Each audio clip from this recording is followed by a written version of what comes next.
Eclesiastes capítulo 3, versos 1 a 8 diz assim: Tudo tem o seu tempo determinado, e há tempo para todo propósito debaixo do céu. Há tempo de nascer e tempo de morrer, tempo de plantar e tempo de arrancar o que se plantou, tempo de matar e tempo de curar, tempo de derrubar e tempo de edificar, tempo de chorar e tempo de rir, tempo de prantear e tempo de dançar, tempo de espalhar pedras e tempo de ajuntar pedras, tempo de abraçar e tempo de afastar-se de abraçar, tempo de buscar e tempo de perder, tempo de guardar e tempo de lançar fora, tempo de rasgar e tempo de coser, tempo de estar calado e tempo de falar, tempo de amar e tempo de odiar, tempo de guerra e tempo de paz. É interessante perceber como as palavras escritas por Salomão nesse texto começam a fazer sentido para nós em um determinado momento da nossa vida. A Bíblia diz que Salomão foi o homem mais sábio do mundo. Quando Deus disse a ele que pedisse qualquer coisa, ele pediu apenas sabedoria. No final da sua vida, Salomão analisa tudo o que passou, todas as coisas que desfrutou, os prazeres, as comidas, as riquezas, e conclui dizendo que tudo isso é vaidade, ou seja, todas essas coisas são passageiras. Quando lemos as palavras escritas no capítulo 3 de Eclesiastes, um filme se passa na nossa mente e começamos a perceber como Deus tem agido em nossa vida. Quantas batalhas tivemos que perder no passado para que outras pudessem ser vencidas no futuro. Como Deus direcionou a nossa vida de forma que os caminhos que traçamos, embora muitas vezes tortuosos, nos levaram ao encontro com o Senhor. Como Deus transforma o nosso caráter ao longo dos anos para que tenhamos necessidade da sua presença e, movidos pelas circunstâncias, passemos a buscá-lo com mais intensidade. Quantas vezes Deus permitiu que fôssemos perdedores e que os nossos planos fossem frustrados, e por diversas vezes vimos pessoas que não servem a Deus chegarem na nossa frente. Quantas vezes tivemos que aceitar que as coisas sempre foram mais difíceis para nós, que tudo na nossa vida sempre foi mais pelejado, que as coisas que conquistamos foram com muito esforço, ao contrário de algumas pessoas que parecem ter tudo mais fácil. Por muitas vezes tivemos que nos contentar com o fim da fila, quando achávamos que seríamos os primeiros. Mas a verdade é que tudo isso era o plano de Deus para a nossa vida.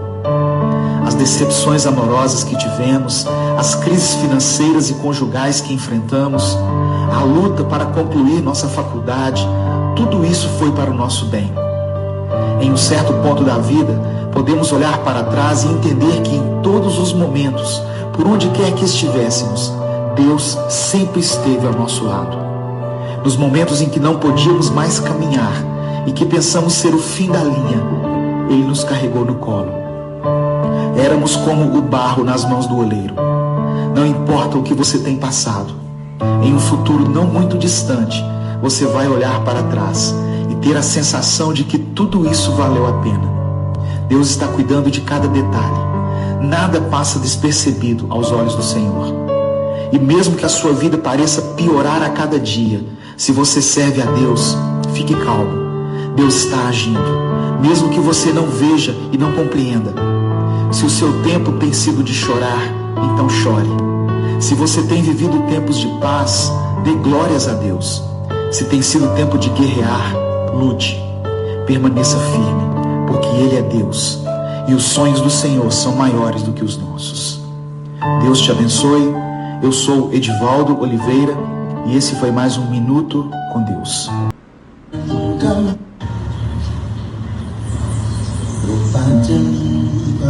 Nunca mais esqueceremos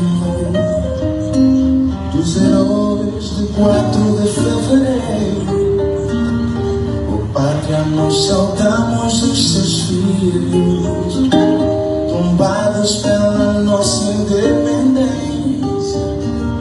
Honramos o passado, a nossa história, construindo no trabalho um homem novo. Levamos o passado, a nossa história, construído no trabalho ominoso. Angola avante, revolução, pelo poder popular, pátria unida de verdade, um só povo, uma só nação. Levantemos nossas vozes libertadas para a glória dos povos africanos. Marchemos combatentes angolanos, solidários com os povos oprimidos, orgulhosos lutaremos pela paz, com as forças progressistas do mundo. Orgulhosos lutaremos pela paz, com as forças progressistas do mundo. Angola avante, revolução, pelo poder popular, pátria unida de verdade, um só povo, uma só nação. Angola avante, revolução, pelo poder popular, pátria unida, liberdade, um só povo, uma só nação. Como é que é?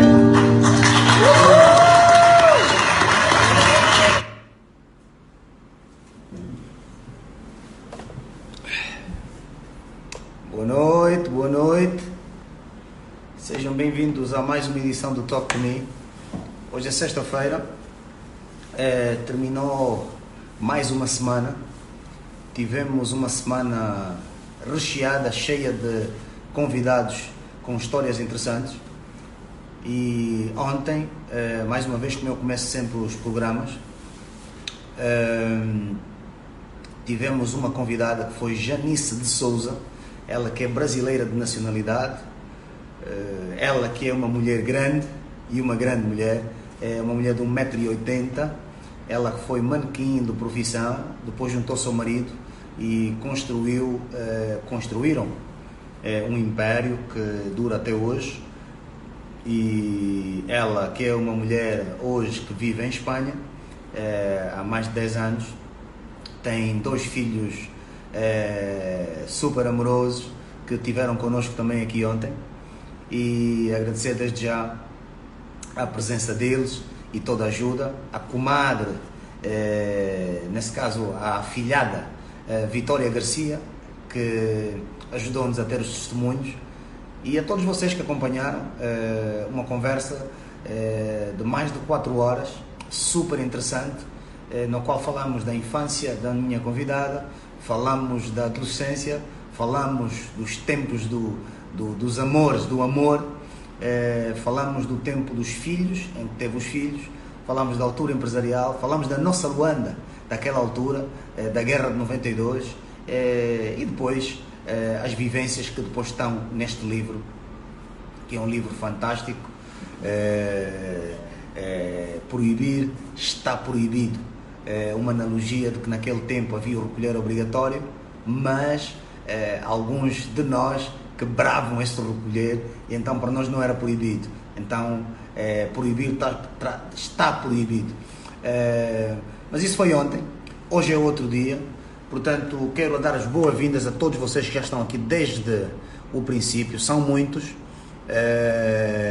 Portanto, quero saudar-vos.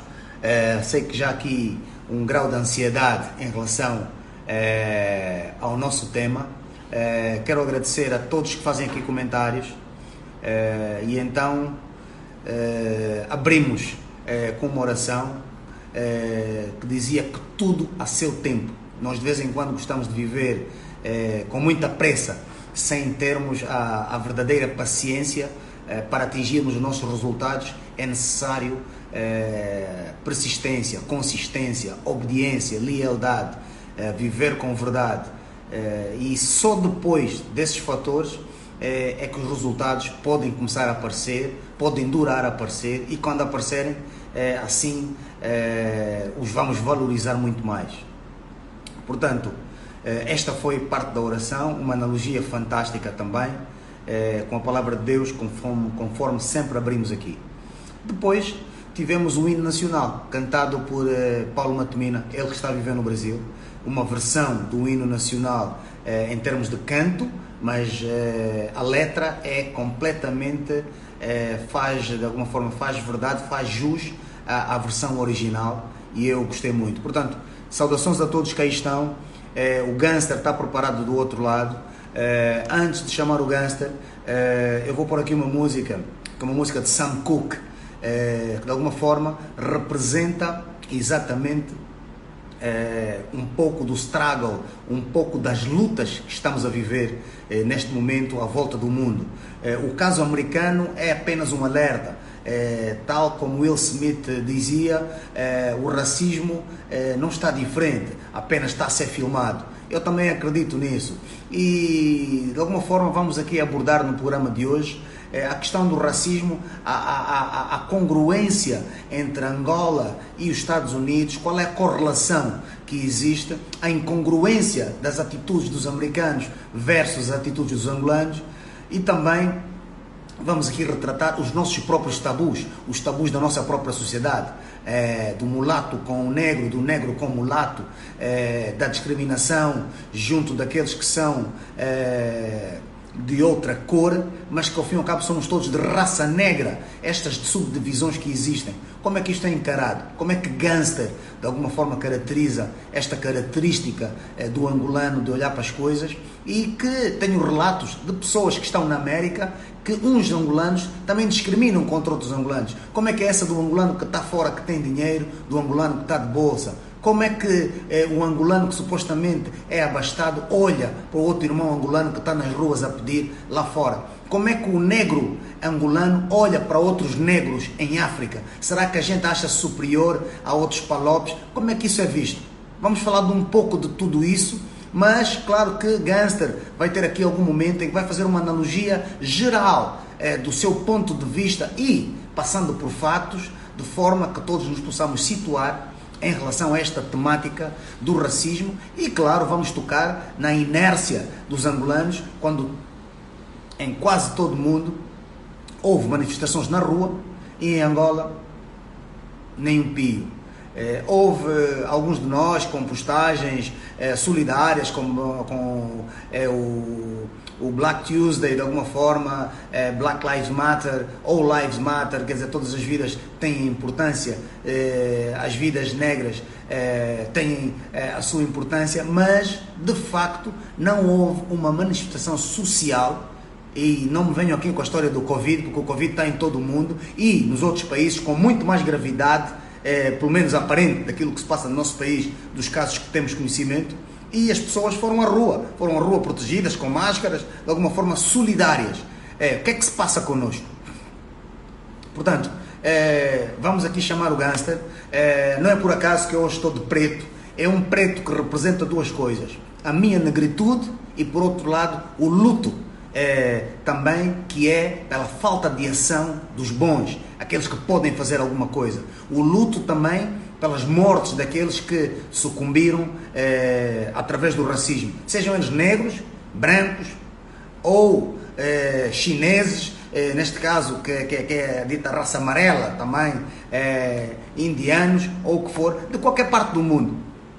Neste caso, estamos aqui solidários. Portanto, representa de alguma forma o meu protesto e o meu apoio ao mesmo tempo aos movimentos pró-vida.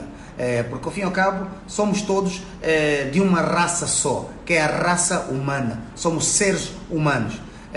E havia alguém que exemplificou um ovo amarelo e um ovo branco, e disse o seguinte: vocês estão aqui a lutar, vou partir aqui os ovos. Interiormente nós somos exatamente a mesma coisa. Portanto, somos todos diferentes, mas somos todos iguais ao mesmo tempo. Portanto, Eu vou pedir aqui ao Gangster, se tu estiveres do outro lado, mano, eu ia começar com Sam Cooke e tu podes já chamar, por favor. In a little tent, oh, and just like the river I've been running on come. Oh, yes, it will. It's been too hard there beyond the sky. It's been a long time coming, but I know a change gon' come. Oh, yes it will. I go to the movie. Como é que é, meu? Estás porreiro? Fala, God, nós calmos. Saúde e paz, na graça do Criador. Yeah. Grande música, Sam Cooke, God. Yeah, tem muito a ver, tem muito a ver. Ok, está tranquilo. O People já está aí. Okay. Neste momento, eu vou perguntar a toda a gente lá em casa se nos consegue ouvir bem. Vocês estão, está tudo bem, ouvem bem, está tudo tranquilo. Estando tudo tranquilo, estamos de alguma forma apostos para começarmos a nossa viagem. Vou desligar aqui tudo que possa interferir com a nossa emissão. E Gangster, é o seguinte: primeiro quero agradecer-te pelo facto de teres aceito o nosso convite enquanto Talk to Me para fazeres uma viagem sobre este tema do racismo, com uma analogia muito particular da interligação entre a correlação entre Angola e o próprio Estados Unidos, onde rebentou, de alguma forma, este último caso em Indianápolis, onde um cidadão de raça negra, de nacionalidade americana, que é o George Floyd, durante 8 minutos suplicou pela sua vida e, mesmo assim, chamando pela sua mãe, deu seu último suspiro e morreu com um joelho de um polícia de raça branca, com outros a assistir, inclusive um polícia asiático também, de origem asiática, mas de nacionalidade americana também, por perto, segundo as imagens que a gente viu. Portanto, o foco não é a América, o foco não é necessariamente só Angola, o foco é, digamos, a relação do racismo no mundo.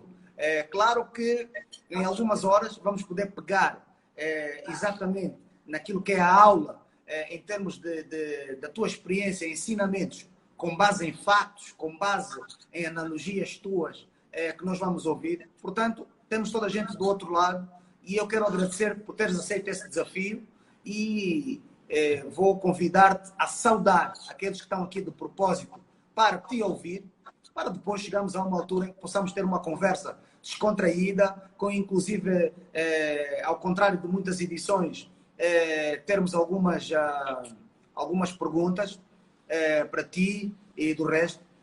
Portanto, alguém está-me a dizer aqui para colocar o tema. É para quem está aqui hoje, de facto, está aqui devido à situação da nossa publicidade relacionada com a manifestação em relação ao racismo, e este é o tema, de facto. Portanto, convido a todos a estarem aqui. Eu depois vou ver se consigo fixar aí também. Portanto, Gangster, a casa é tua. Ok. Eu vou colocar os meus pontos para te ouvir melhor. Ok. Deixa dizer que agradeço o convite, né, de alguma forma formulado. E queria dizer também que quero agradecer os internautas que estão aí, porque pagam muito caro, que é para nos verem, né? Porque para a internet em Angola é de facto caro, mas há um grande interesse em despertar de sentimentos de solidariedade e de alguma forma tipo de comparticipação por via dessa experimentação da cidadania. Então estamos aqui nesse sentido de tentar vir contribuir com um ponto de vista claro, tentando desmontar aquilo que são padrões que foram criados ao longo dos séculos com um propósito próprio e que hoje de alguma forma estamos a continuar a colher os efeitos colaterais de pensamentos que foram fixados na academia, que muitos deles também vieram fora de um circuito de razão, de um circuito de racionalidade lógica, mas também muito motivado pelas próprias emoções, com pretensões maiores, né? Primeiro de galardão e depois de uma continuidade, de facto, de um pensamento que poderia ser automaticamente ser imposto na mentalidade das pessoas no mundo afora, no sentido de ser a lógica mais exata. No entanto, não existe verdades absolutas, a verdade é verdade, a razão não é absoluta, a razão vai ser sempre razão, não importa as circunstâncias. No entanto, então, estou aqui nesse sentido, né? Indo para esse desafio do Gota aí, pelo pedido que me fez, no sentido de tentar levar um esclarecimento, e vou tentar de alguma forma fazer uma discussão muito dentro do campo científico e do próprio campo acadêmico, né? Que são as bases fundamentais que de alguma forma conseguiram criar esse grande colonialismo mental e essa mentalidade dos indivíduos que não são esclarecidos para discutir, porque há um propósito por trás de forças que são invisíveis, mas que elas têm um grau de atuação super elevado. No entanto, queria dizer o seguinte, era relativamente ao racismo, que é só uma palavra, mas é uma palavra com um peso um peso de tonelada que a gente não tem dimensão, porque os efeitos colaterais estão nas ações. Queria, como o português me seguisse aqui, para mim tentar passar uma ideia, e as pessoas terem mais ou menos uma ideia. Eu, quando falo do racismo, e vou basear o pensamento de um grande sociólogo, que eu tenho grande admiração, estou a falar essencialmente do Demetrio Magnoli, um brasileiro. Ele tem uma visão que eu acho que se aproxima um bocado muito com a minha. Quando a gente fala de racismo, não existe racismo no mundo. Existe uma narrativa utópica, ou seja, para mim o racismo é nada mais, nada menos do que um mito. O racismo é nada mais, nada menos do que um mito. Ela é uma narração utópica, porque ela não tem fundamento. O mito da raça. Isso é um conceito criado pelos europeus. Estamos a falar essencialmente em finais do século XVII, o princípio do século XVIII. No entanto, o mito do racismo, ela nasce dentro de um pensamento europeu por via da taxonomia, que é uma arte da biologia criada por esse indivíduo chamado Carlo van Linneu, que nasceu no ano de 1707 e morreu no ano de 1778. Esse indivíduo criou um conceito dentro da biologia, das ciências biológicas, que ele chamou de taxonomia. O que isso significa? É um conceito da biologia que define grupos de organismos biológicos com base a características comuns. Foi por intermédio do pensamento da taxonomia de Linnaeus que se classifica as coisas vivas em uma hierarquia, começando com os reinos. Reinos são divididos em filos, filos são divididos em classes. Então, em ordens, famílias, gêneros e espécies, dentro de cada um, em subdivisões. No entanto, foi o pensamento do Carl von Linneu que começa a estruturação do ponto de vista científico do conceito do racismo. Por isso é que eu disse no princípio, o mito da raça, o racismo é uma narração utópica. No pensamento dele, ele classificou dessa maneira. O que é que ele cria? Foi o Linneu que criou o conceito da raça. Ele cria esses 4 pontos fundamentais que aqui estão, que vai dando tipo a raça europeia, que são os brancos, a raça africana, que são os negros, a raça asiática, que são os amarelos, e a raça americana, que são os vermelhos, ou seja, os ameríndios. Nessa perspectiva, estamos aqui a tentar fazer uma demonstração de como o mito da raça começa a ganhar a projeção dentro de um conceito político, de um conceito científico, aliás, no pensamento de Carl von Linneu. Quando Carl von Linneu apresenta a sua tese, é aí onde surge um dos grandes médicos alemão, que chama-se Johann Friedrich Bumbenbach. Esse homem é que criou o conceito da aquarela do ser humano. E ele foi dar a aquarela das raças no finais do século XVIII. Estamos a falar essencialmente da criação, dentro das ciências biológicas, do branco, o preto, amarelo, o vermelho, os marrons ou malaias. Ele foi o homem que criou o conceito da aquarela das cores. Foi Johann Friedrich Blumenbach. No entanto, o que é que vai acontecer com o Friedrich Blumenbach? Por isso é que nós vimos que os Jogos Olímpicos ele é baseado com essas cores. Essa coloração dos Jogos Olímpicos vem da ideia da biologia fundada pelo Johann Friedrich Blumenbach. Depois de Blumenbach, vem aparecer um grande estadista francês chamado Arthur Gobineau. O Gobineau é que leva o conceito da raça na perspectiva das ciências históricas. A perspectiva das ciências históricas de Arthur Gobineau vem casar com Houston Chamberlain. Esse homem que está aqui, Houston Chamberlain, foi o homem que lançou um livro cujo título é As Fundações do Século XIX. Qual era a descrição das ciências históricas no pensamento de Arthur Gobineau e Houston Chamberlain? Era criar uma história do progresso da raça humana. Arianos seria a vanguarda da raça branca. E entendam bem, histórias é diferente de história. História é um facto de acontecimento que pode ser a minha história e a nossa história. A minha história do ponto de vista individual e a nossa história do ponto de vista coletivo. Mas aqui não é história, é história. Por isso é que a história do progresso da raça humana, arianos, seria a vanguarda da raça branca. A história imaginária, corrompida e deturpada, reescrita por vias de um pensamento radical e racista. Quer dizer, do pensamento do Linnaeus, do Friedrich Blumenbach, Arthur Gobineau, em parceria de Houston Chamberlain, foram dar a origem das ciências históricas e começam a redefinir o conceito de racismo numa perspectiva classificada na história de contribuição de cada raça. Onde é que eles vão meter? Foi por causa de Houston Chamberlain, a partir do seu próprio livro, As Fundações do Século XIX, que dá-se a origem do movimento nazi na Alemanha. Que em 1933, Adolf Hitler se torna chanceler da Alemanha. Foi por causa do pensamento desse indivíduo, porque ele aqui promove os arianos, que seriam nada mais nada menos dentro de um pensamento mitológico à vanguarda da raça branca. No entanto, para que isso, essa ideia histórica ganhe uma projeção maior, entra o processo do Charles Darwin, por via do pensamento do darwinismo social. O Charles Darwin, ele é que funda o conceito da evolução das espécies. Ele olha para o reino animal e percebe que existem animais muito mais fortes do que os outros. Um leão é mais forte, por exemplo, do que uma zebra.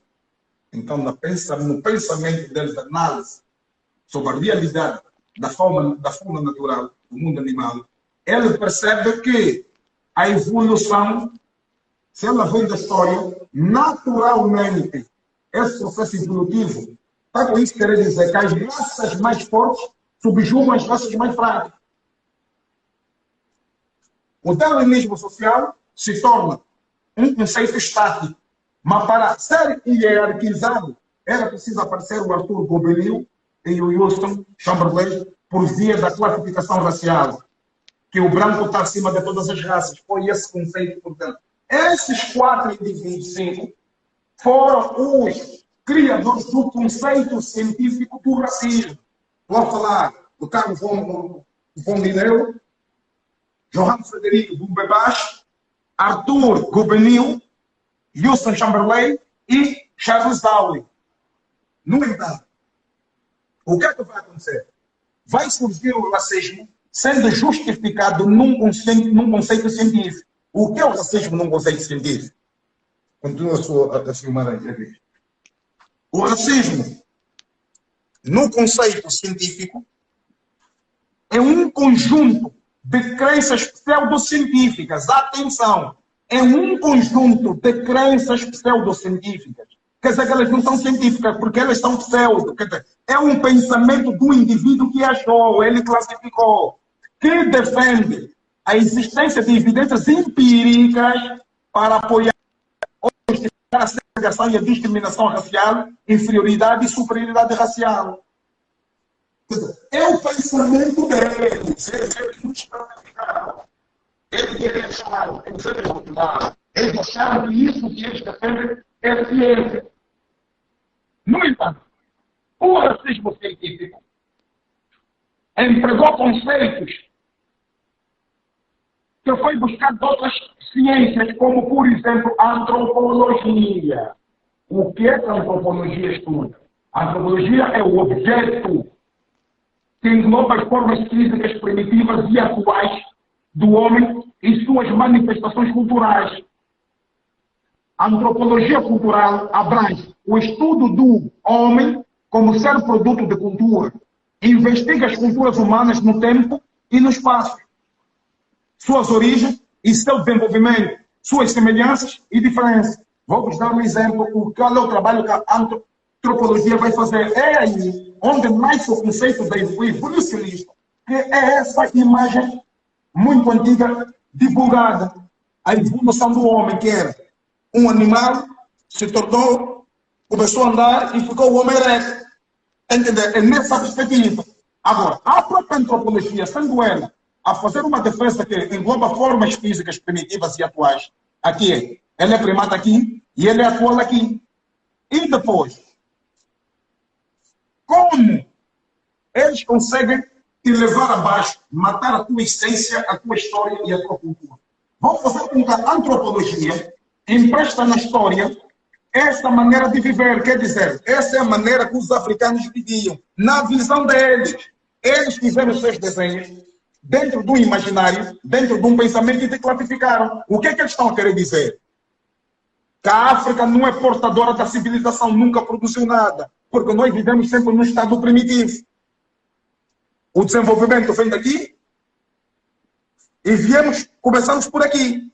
Éramos primatas, essa é a ideia. Agora, desde que Charles Darwin até hoje morreu, o ser humano não evoluiu, porque o ser humano vai evoluindo. O ser humano chega na Terra por via do nascimento. Ele fica intermediário na Terra por via da vida. E ele sai da Terra por via da morte. Ou seja, a vida é o intervalo entre nascer e morrer. Nenhum homem modificou desde que ele saiu da Terra. Os homens continuam sempre bem de um processo natural. No entanto, eles depois vão se emprestando por via da antropologia outros conceitos científicos, que é o quê? Antropometria, que são o quê? Medições do corpo humano para fazer inferências. Ou a cranometria, que é medições dos crânios, e outras pseudodisciplinas para propor tipologias antropológicas que apoiam a hierarquização da população humana em raças fisicamente distintas. Está entendendo? Onde é que vai aparecer? Esse indivíduo, por exemplo, é um indivíduo preto, um africano, morto, que eles decapitaram a cabeça para fazer estudos. Aqui você vai encontrar uma gravura, essa gravura que eu penso que é de um livro do Samuel Wells, na página 33. Aqui mostra que a imagem de Kant, Emmanuel Kant, que é um filósofo europeu, ao que parece uma espécie típica da raça caucasiana, ou seja, branco, tem estrutura craniana que favorece muito mais habilidade analítica e investividade e originalidade do que um não menos famoso representante de outra raça, um negro. Está entendendo? Eles criaram esses conceitos científicos e é por aqui a fazer medições.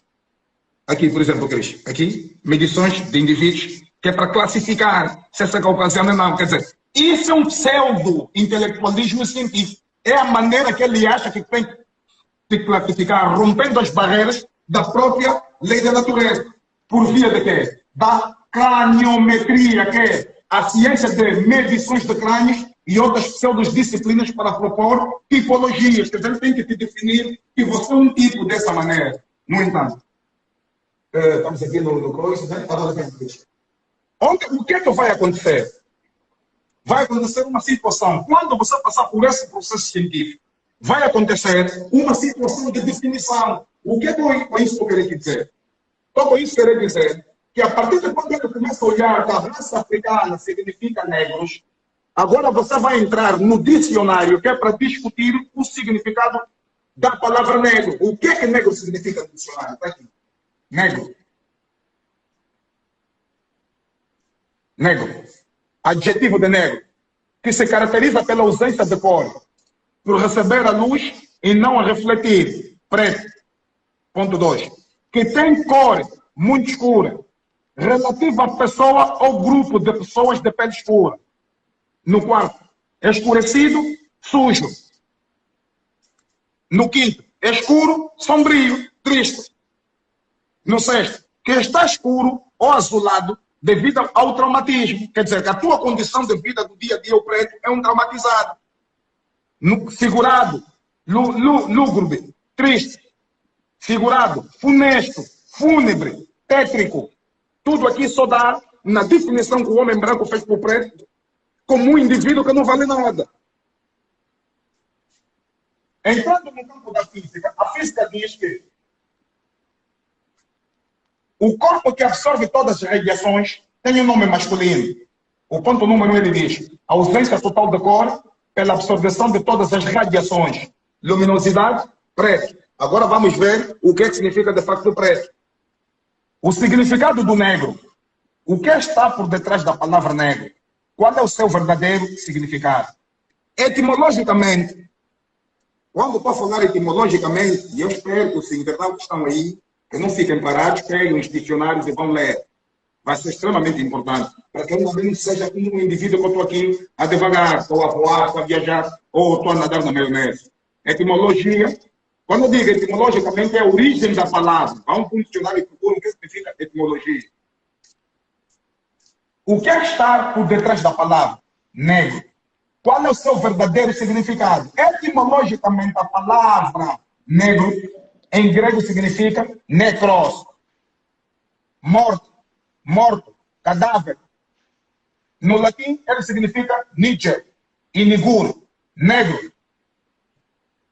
Vem a significar preto, sombrio, triste novamente, tenebroso, maldoso, tempestuoso, infeliz, de mau agouro, enlutado, fúnebre. Estão a entender os significados dessa palavra? Por causa da classificação dos indivíduos. No entanto, ainda vamos dar continuidade. Significa também triste, maldito, infeliz, melancólico, mau, perverso, não presta, malévolo, perfído. A língua é usada para dominar, manipular, distorcer, segundo o dicionário brasileiro. O nome negro também traz uma origem. Qual é a origem do nome negro? Maldita, funesta, destino negro. O que é um destino negro? É aquele que não vai dar certo na vida. É para a minha vida um destino negro. Pô, então não vai dar certo nunca. Porque a minha vida é um destino negro. Magia negra, está vendo? Peste negra é aquela peste que mata, tipo o Covid, tipo a variola. Tudo que for negro é sombrio, tudo que for negro é desgastante. Fome negra, essa fome é pior, é daquelas que quando chega vai matar. Buraco negro é um buraco sem fundo, se você entrar não vai dar certo na tua vida. Lista negra é... Meu mosquito saiu na lista negra da empresa. Ah, esse indivíduo não presta. Câmbio negro. Oh, você vai fazer negócio com afrogênese? Não, afrogênese e o Negezulo vendem dólares na rua, esses já estão no mercado negro. Mercado negro. Bota a mim, não se mete com gangsta, ou com Carlos Negro, ou com Angolano Azul, esses gajos aí, bumbo no mercado negro. Ovelha negra. É o mais malaica da família dele, não se mete com esse gajo é ovelha negra da família dele, tipo, é o gajo que é mais dele, é o gajo que falta respeito, é o gajo que não é íntegro, não tem índole. Humor negro, passado negro, epa, tive um passado pesado, mano, um passado foi bem negro, até a dama me deixou, meus filhos vazaram, perdi toda a riqueza. Os adjetivos.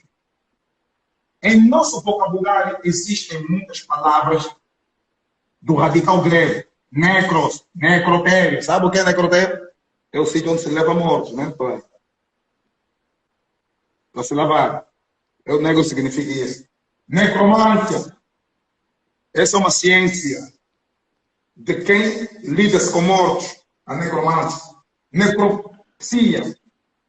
Necrose. Necrofilia. Necrófilo. Etc.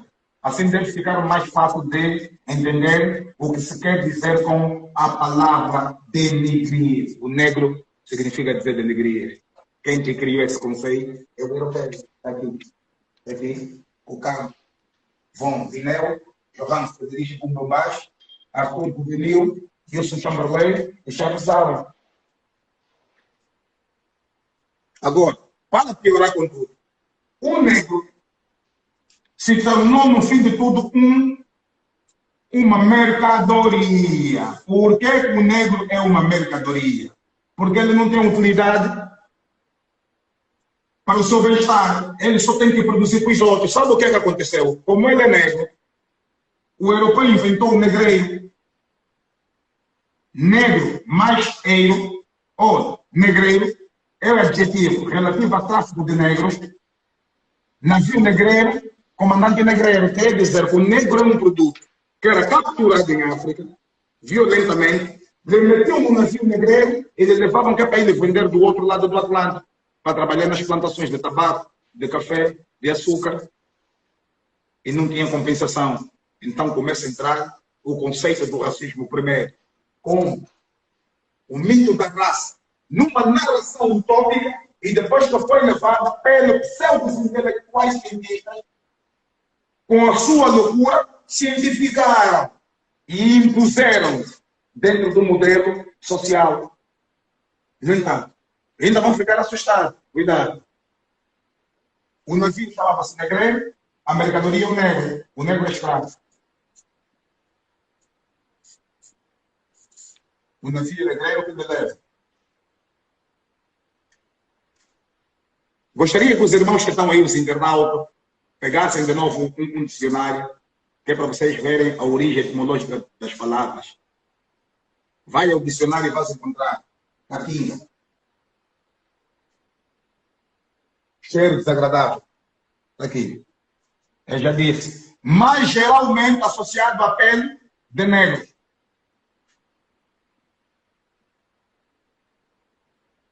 A caatinga é um cheiro, na visão do dicionário, que só vem da pele de negros. Aqui. Então fomos redefinidos. Vamos andar um bocado mais. Nesta condição em que o indivíduo africano é violentado pela ciência, vem Cristo. O que é que vai acontecer? Nesse conceito da escravatura, da humilhação dos africanos, vai cruzar um indivíduo no meio da relação de preto e branco. Do ponto de vista da biologia, ele é chamado de miscigenação. O que é miscigenação? É o cruzamento de cores para gerar uma nova cor. Vai surgir um indivíduo na qual foi chamado de mulato. Mas ele é um indivíduo que nasce na via de uma relação de preto com branco, de branco com preto. Só que naquelas condições de escravatura, o mulato foi classificado como um indivíduo de tipificação jurídica de duas maneiras. O estupro e a fuga à paternidade. Ou seja, se o pai era branco e engravidou uma preta, não assumiu fuga à paternidade. E como ele conseguiu fazer filho com o senhor? Estuprou. Então, ele naquela sociedade, o indivíduo da miscigenação, ele é tratado com um nome de inferioridade. Foram lhe chamar de mulato. Está aqui, mulato. Mano, nós angolanos gostamos de entender mais. Ouçam bem o que eu estou a dizer. Pegam seus dicionários e vamos começar a estudar. Né? Então, o que significa mulato? O português foi buscar diretamente do latim mulos, a palavra mulos, no século XV. A palavra mulo, ou seja, animal híbrido estéril, produto do cruzamento do cavalo com a jumenta ou da égua com o jumento. Mano, está no dicionário, leia o mesmo. Os angolanos entendem mal. Vamos falar que o da beleza tem carro, todos vão compreender. Pai profeta tem carro, né? O da beleza é rico, e ele é rico. Rico, se o país não tem dinheiro, como é que ele vai ser rico? Os angolanos são bons e maquiavélicos a entender mal. O significado de mulato vem, o português foi buscar diretamente no latim, mulos. No século XV, a palavra mulo, ou seja, animal híbrido estéril, produto do cruzamento do cavalo com a jumenta ou da égua com o jumento. Foi a maneira que os brancos acharam que tinham que discriminar o mulato. No entanto, no século seguinte, por influência do espanhol, o termo mulato era usado para designar um mulo jovem e foi certamente por analogia com caráter mestiço do animal, que a palavra passou a partir dos meados do século XVI a ser aplicado como um adjetivo. E no substantivo é pessoas descendentes de brancos e negros. Quer dizer, o mulato significa mulato. Quando tu falas de mula, estás a falar automaticamente da fêmea do burro. Quer dizer, o branco, que é o cavalo, foi se meter com uma burra. Essa condição que eles levam no campo animal. O branco se meteu com uma mula. Quer dizer, que a preta da vida senzala escrava é uma mula. Essa é a condição do complexo de inferioridade que eles criaram para os indivíduos. Yeah. No entanto, o que eu estou com isso querer falar? Passando nessa situação da ciência que eles oficializaram, vai nascer o ponto fundamental onde eles queriam chegar. Chama-se desumanizar. O que isso significa? Forçar o abandono ou abandonar a índole humana, ficar desumano ou inumano. O que isso significa? Você deixou de ser um ser humano natural e passou a ser um ser que se identifica pela raça.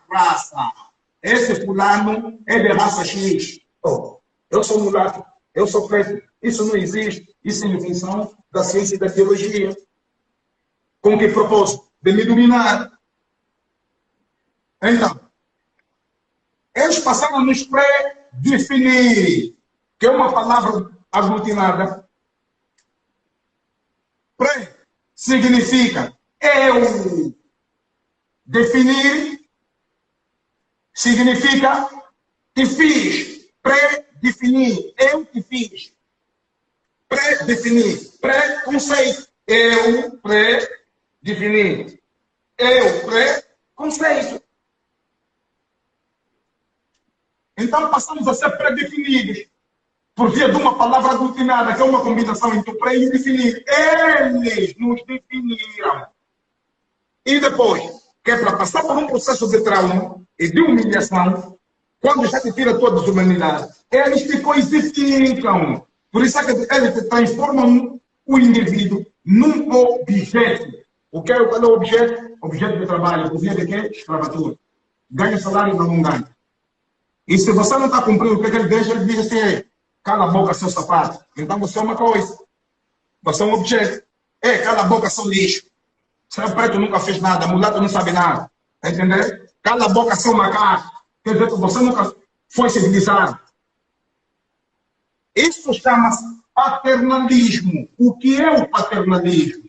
Depois de sair da definição e da quantificação, tu passas por esse ponto de finalidade, que chama-se paternalismo, que é relação baseada na autoridade do pai.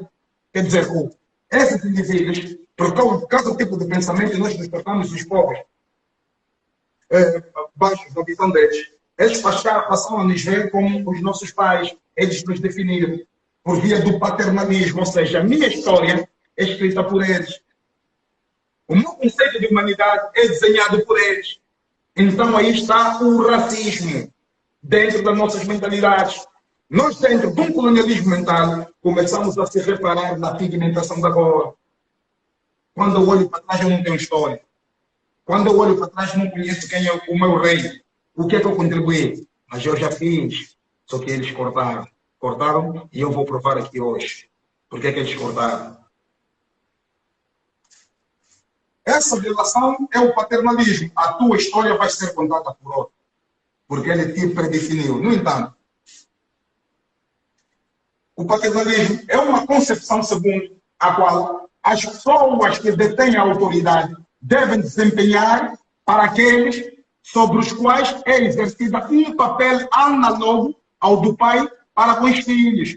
Eles são benevolentes quando eles querem dizer. Viram o que eles fizeram? Tipo, está a nos fazer favor. Então, esse é o conceito. Gangster, ainda bem que estamos quando ele nesta ganha parte. desenvolvimento científico Estamos e seus nesta... efeitos colaterais. É só para dizer que vai terminar a hora. Vamos mudar a hora. Aí é, corta então. A hora. Um minuto. Yeah. Não. Vou mudar a hora. Ok. Yeah.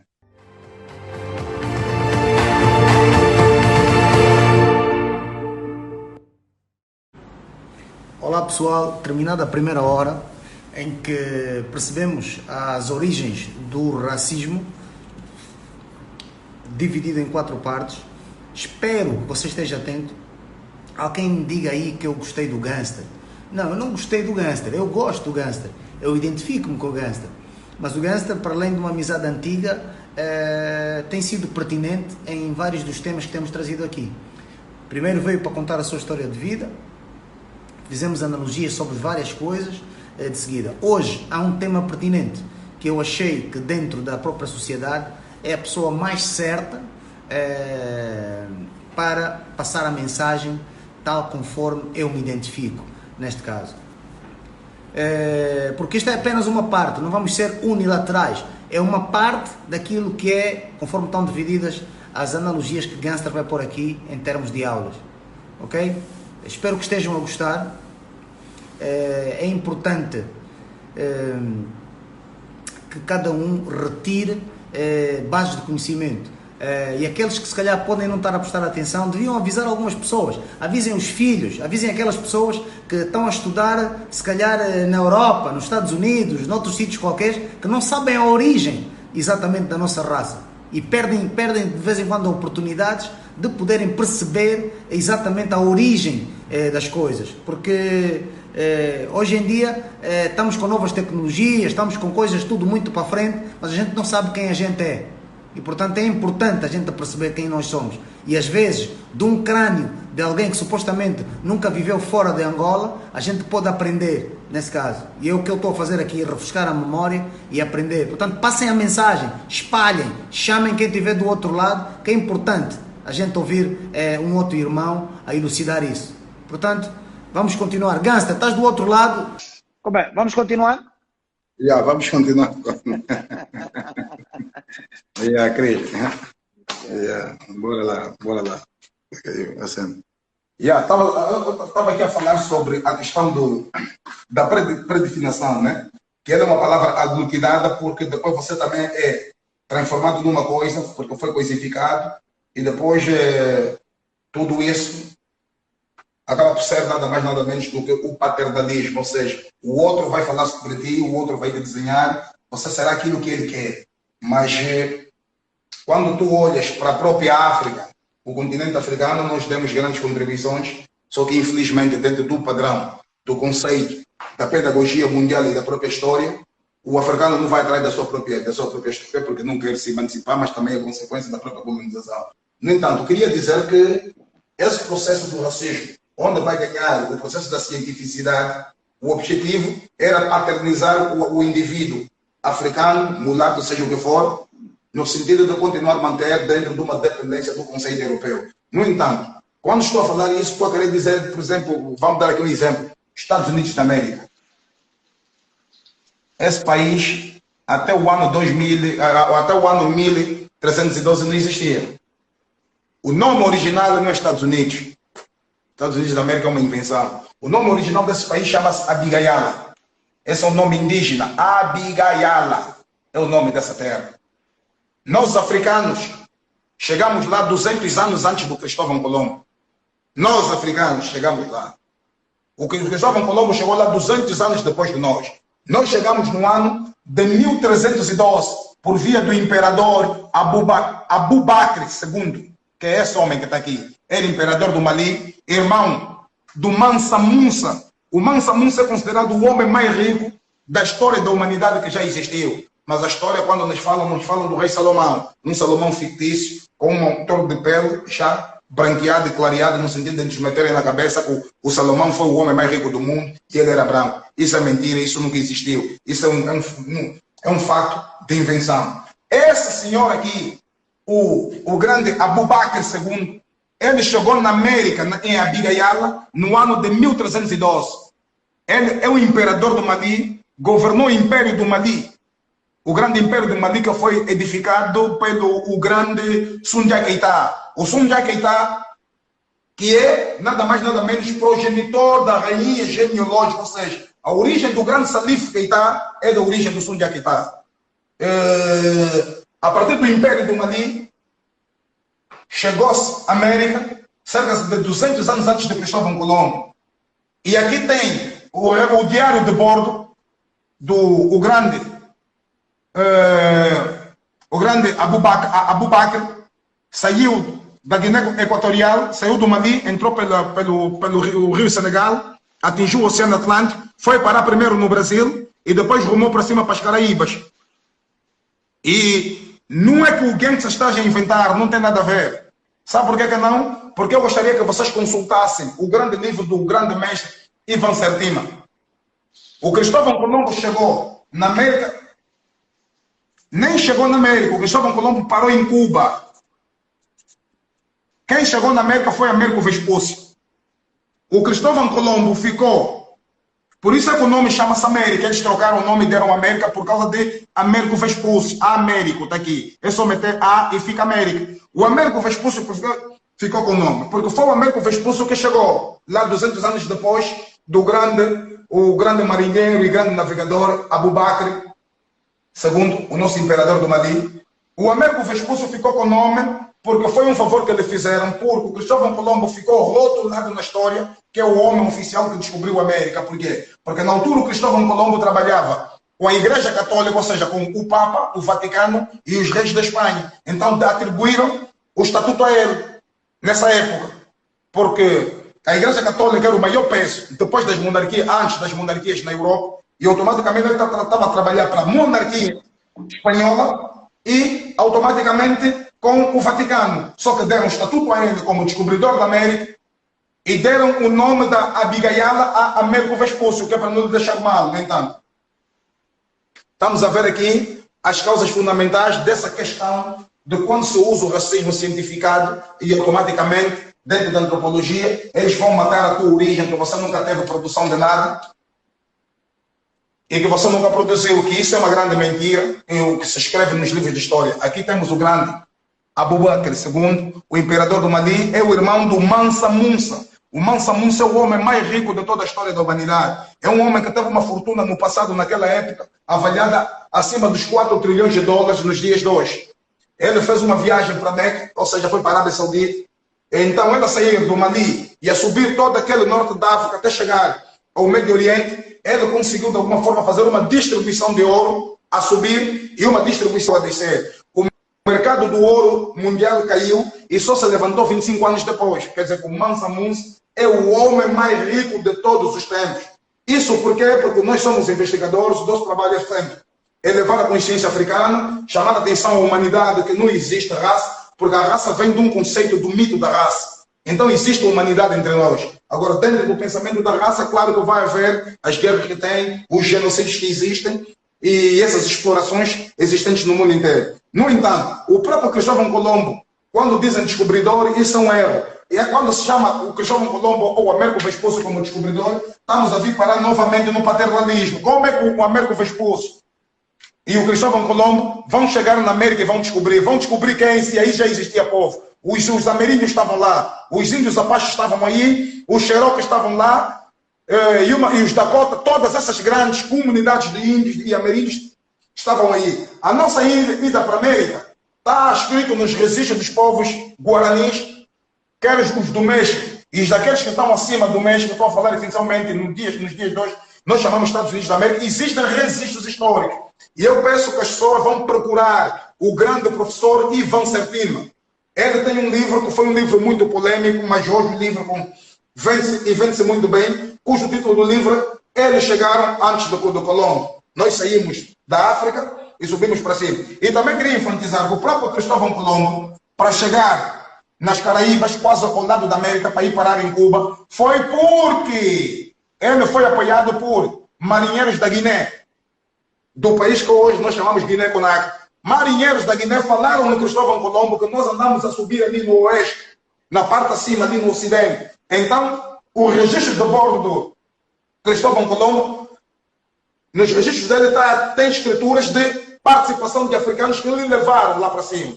Ele não descobriu ninguém. Essa questão de descobrir é uma questão paternalista, é uma questão colonialista, é uma questão de domínio, de te humilhar. Dizer que você começou a existir quando ela apareceu na tua vida. Então isso é extremamente contrário. A gente não pode aceitar. Não pode aceitar para a África como mas nesse momento não aceitam, por exemplo, nos países da Ásia. Por que é que eles não aceitam? E eu vou vos mostrar aqui uma coisa que é extremamente importante.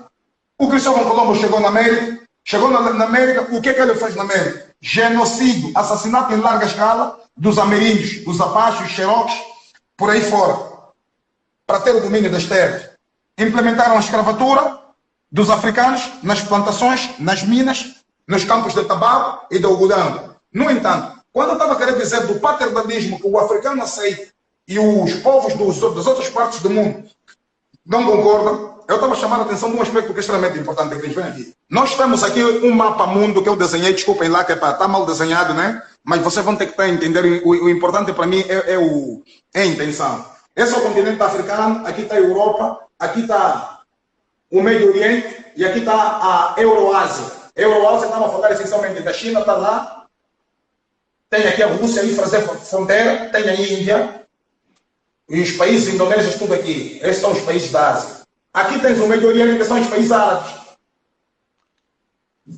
A Rússia está aqui, que é metade Europa, metade Médio Oriente e metade Ásia. Então ele está no centro entre a Euroásia, Euro da Europa e Ásia da Ásia. É uma junção, está aqui dentro. E tem um bocado aqui ao sul, que ele faz fronteira com alguns países do Médio Oriente, tipo como Afeganistão, por aí fora. No entanto, a África está aqui. Essas três setas que eu estou aqui a mandar são as setas do comércio triangular. O que é que foi o comércio triangular? É os europeus virem para a África, capturar africanos e levar automaticamente para as Américas, quer a América do Sul, quer a América do Norte, quer para ir para onde? Para ir para os campos de produção de algodão, os campos de produção de café, de tabaco, e produziam dentro por via de um trabalho escravo, e os lucros todos iam para a Europa ou ficava com os colonos ingleses na América do Norte. No entanto, a questão da Ásia, os europeus não conseguiram levar asiáticos como escravos para as Américas, mas eles conseguiram ter uma entrada para o Médio Oriente por via daquilo que nós podemos chamar de cruzadas, as cruzadas europeias no Oriente, que é para ir saquear os impérios asiáticos e no Médio Oriente. Isso já foi no período da grande fundação do catolicismo, da Igreja Católica, do cristianismo, por aí fora. E eles fizeram cruzadas que é para ir para as terras santas, né? No entanto, os europeus não levaram nem chineses, nem árabes, nem asiáticos para ir trabalhar nos campos do cultivo da América do Norte e da América do Sul. No entanto, esses povos ficaram sob cativo dos europeus, foram colonizados, mas eles permaneceram dentro do seu habitat cultural e de espiritualidade. O que é que eu estou querendo dizer? O chinês existe há 7.000 anos. Então, não foi catalogado pelos europeus. Os ingleses nem os franceses conseguiram lhe dizer que o teu nome, a partir de hoje, por exemplo, é Jean-Michel Rotin. Que você, a partir de hoje, é o Ian Smith. Não, ele disse, não, eu não aceito. Porque eu sou budista, eu sou taoísta e eu sou chinês. No entanto, ele está aqui dentro, na sua existência milenar, de 7.000 anos de história. Por isso é que ele diz que eu sou chinês, vou dominar o mundo porque eu tenho identidade cultural. Diferente dos africanos. Os africanos foram desumanizados, retirados das suas terras, foram para campos de cultivos, que é para trabalharem como escravos, para produzir riqueza para os europeus. Diferente dos asiáticos, que foram humilhados. Por isso é que hoje, dentro da conjuntura da geoestratégica mundial, a África tem uma diferença da Ásia. Qual é o papel da Ásia? A Ásia é considerada como uma linha de produção do mundo. Por que é uma linha de produção do mundo? É um mercado com demografia muito alta, ou seja, quase 70% de toda a população mundial está na Ásia. A China tem 1,500, a Índia tem 1,300. Quer dizer, sem falar da Indonésia, que tem quase 500 milhões de habitantes. A China, 1,5 bilhão. A Índia, 1,3 bilhão. No entanto, se as indústrias americanas e europeias se instalam na China, a mão de obra é barata, porque o nível de pobreza aqui vai ser elevado se não tiver industrialização, se não tiver as empresas. Então, se torna uma zona de produção, onde ficam as grandes linhas de produção do capitalismo mundial e automaticamente uma zona de consumo, porque a população é tão grande para se ter um consumo dos produtos que se produzem aqui. Diferente da África. Estás a apontar aqui a África? A África tem um papel que é uma zona de recursos, somente. Temos aqui um dos países mais ricos do mundo que está no centro da África, que é o Congo. Está entendendo? A questão do Congo, aqui dentro, no centro da África, depois da grande conferência de Berlim, no ano de 1885, a conferência de Berlim, ela fez uma divisão administrativa do continente africano. Isso significa dizer o quê? Angola passou a ter esse mapa e passou a ser um país. Aqui passou a existir a Namíbia. E aqui embaixo a África do Sul. E aqui está Moçambique, vem o Zimbábue, vem a Zâmbia. Quer dizer, que esse mapa africano de gestão administrativa das repúblicas africanas foram criadas na grande conferência de Berlim, da divisão do continente, cujo propósito era criar modelos sociais, ou seja, você a partir de hoje vai se comportar como um europeu, vai ser como um europeu.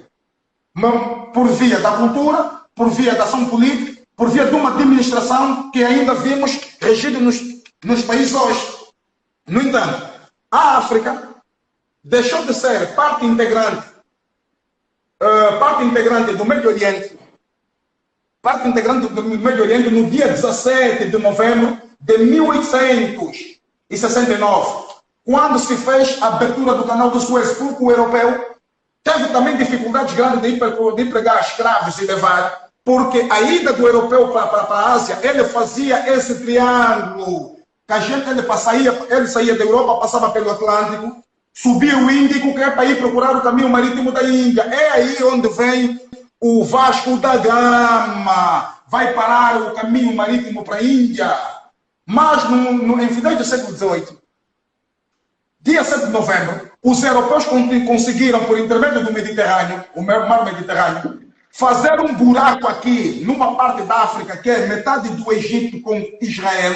Eles cortaram e fizeram um mar artificial, que chama-se o Canal de Suez. Ou seja, deixaram de ter custos de levar produtos para aqui, então começaram a sair diretamente. Aqui começou a dar a facilidade, por isso é que eles prenderam o Médio Oriente. O Médio Oriente, para eles, é o setor do óleo, do petróleo, onde tem as maiores reservas de petróleo do mundo, está essencialmente na Arábia Saudita, e outro grande país que produz muito petróleo, mas por causa do embargo econômico internacional, não vende o petróleo para o grande mercado internacional, é o Iraque, é o Irão.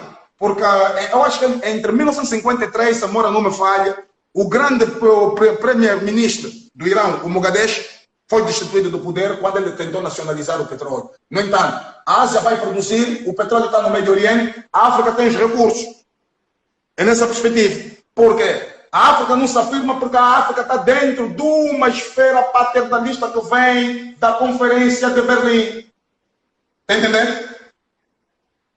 Então, é essa cena, quer dizer, aqui tinha as rotas da Índia, que foram criadas no ano de 1815 pelos ingleses, aqui na cidade de Cabo. Por isso que é o Cabo de Boa Esperança, a cidade de Cape Town. Os ingleses tinham esse controle efetivo. Por causa, montaram uma estrutura de uma armada militar aqui, que é para ter o controle dos produtos que vinham da China, aliás, que vinham da Índia, e conseguissem ser assegurados aqui nessa rota, e depois conseguiam subir o Atlântico até chegar na Inglaterra, porque até a Inglaterra é uma ilha que está fora da Europa. Está a entender? É nessa perspectiva. Agora, há aqui uma questão que é extremamente importante levar em consideração, que enquanto a gente estiver dentro da esfera do paternalismo, fica um bocado difícil. E queria, de alguma forma, tipo, agora voltar automaticamente aos Estados Unidos da América para falar que Cristóvão Colombo vai chegar na América vai criar um genocídio, vão fazer ocupação das terras dos índios e depois aparecem os colonos ingleses que de alguma forma com maior força conseguiram tirar os espanhóis. A independência americana, ou seja, a independência dos Estados Unidos foi declarada no dia 4 de julho de 1776 e colocou o fim do vínculo colonial que existia entre as 13 colônias, nome pelo qual a região era conhecida. As pessoas não sabem por que os Estados Unidos da América era conhecida como as 13 colônias. Vem aqui comigo. A questão é muito simples. Ela é simbólica. Ela está dentro da própria bandeira americana. Essa bandeira dos Estados Unidos da América tem 13 listras. 1, 2, 3, 4, 5, 6, 7, 8, 9. Não. 1, 2, 3, 4, 5, 6, 7, 8, 9, 10, 11, 12, 13. São 13 listras. Isso significa dizer, na representação dos Estados Unidos da América, quando eles fundaram os Estados Unidos da América, eles eram 13 colônias. Na medida que o tempo foi andando e eles se expandiram, foram nascendo outras colônias, outros estados, então ficaram vincados aqui. Quer dizer, nascemos de 13 colônias, hoje somos 55 estados, ou 50 estados. Aqui é por isso que tem essas estrelas. Cada estrela é um estado, mas nós nascemos de 13 colônias. Está entendendo? É por aí. No entanto, vem.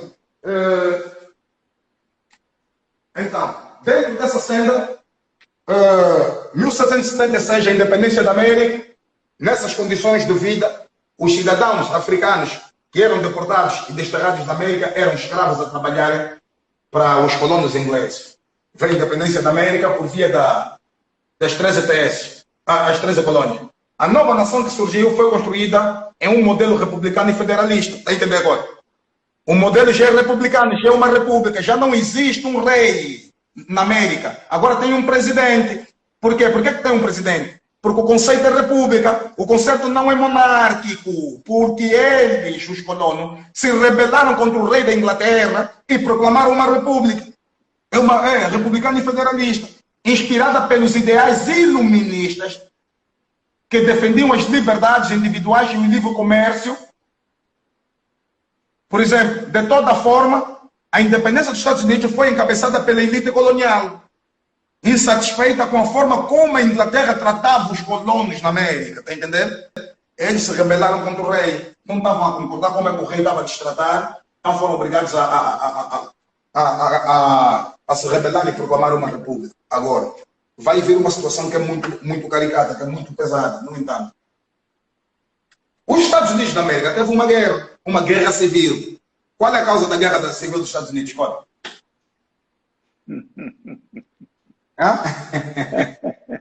Eu sei falar aqui, a gente esse mambo que está aqui. Essa máquina. Ok. Yeah. O que é que estava acontecendo?